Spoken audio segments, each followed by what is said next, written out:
অনেকদিন ধরে ভাবছিলাম তান্দুরি চিকেন বানাবো। তো আজকে আপনাদের সাথে এই রেসিপিটা শেয়ার করছি। রিসেন্টলি ইউটিউবে ভিডিও দেখতে দেখতে তান্দুরি চিকেনের রেসিপি আমার সামনে আসে। সো টক দইয়ের সাথে এখানে মশলা মিক্স করে নিয়েছি, আর তার সাথে দিয়ে দিচ্ছি তেলের মধ্যে গোলানো মরিচ আর বেসন। সামান্য একটু কুসুম গরম তেলে এটাকে একটু মিক্স করে নিয়েছি, এবং এরপর এটা চুলার উপরে রাখা ছিল, কারণ নিচে রাখলে ওটা জমাট বেঁধে যেতে পারে। দলা দলা হয়ে গেলে আর মশলাতে মিক্স করলে ভালো লাগবে না।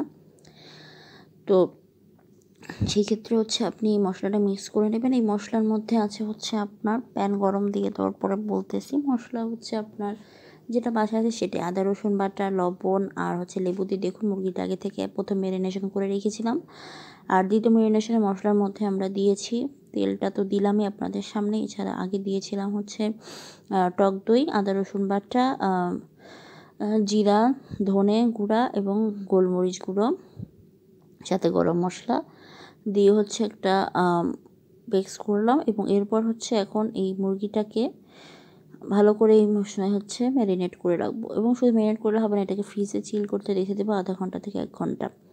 রাত বাজে 3:30। সারাদিন অফিস করে এসে সময় পাইনি রান্না করার।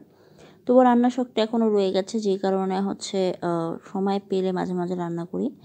2 দিন ধরে শরীর অসুস্থ নিয়ে জিম স্কিপ করা। তারপর আজকে ভাবলাম যে তান্দুরি চিকেনটা রেডি করে ফেলি।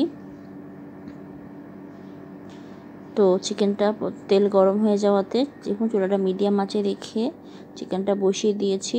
অবশ্যই তেলটা ভালো করে আগে গরম হতে হবে, নয়তো ঠান্ডা তেলে দিলে যখন তেলটা গরম হবে তখন মশলা অটোমেটিক ফুটতে শুরু করবে, আপনার চোখে মুখে লাগতে পারে।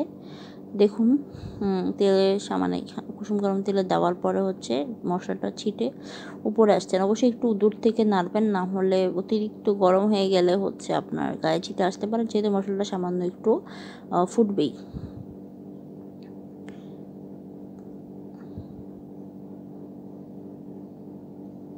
চুলাটা হাই মিডিয়ামে রেখেছি। প্রথমে হাই মিডিয়ামে রেখে 2-3 মিনিট ভেজে নিব। এই সময়টাতে মশলা দিয়ে একটুখানি ব্রাশ অথবা উপর দিয়ে একটু ছড়িয়ে দিতে পারেন। আর অবশ্যই মুরগির গাটা একটু চিড়ে নেবেন। জানি না আপনি দেখেছেন কি না, ফার্স্ট ম্যারিনেশনের সময় যখন আমি রাখলাম ওটা কিন্তু মুরগির গাটা চেরা ছিল। তখন চিড়ে নিলে আপনার যে মশলাটা ওটা ভালো করে মুরগির ভেতরে ঢুকবে এবং কাঁচা গন্ধ বা ফ্লেভার থাকবে না। এখন চুলাটা আমি লো করে দিয়েছি, ভালো করে এখন সময় নিয়ে এটাকে ফ্রাই করব। প্রথমে আমি কিছুক্ষণ হালকা আঁচে রেখে এটাকে রান্না করব, যাতে ভিতর থেকে খুব ভালো করে মাংসটা সিদ্ধ হয়ে যায়। যদি আমি সবসময় আপনার হাই আঁচে রান্না করতে থাকি, সেক্ষেত্রে উপরের অংশটা আপনার শক্ত হয়ে যাবে, কিন্তু ভেতর দিকে কাঁচা থেকে যেতে পারে, একটা পসিবিলিটি আছে। যেই কারণে এভাবে রান্না করা হয়।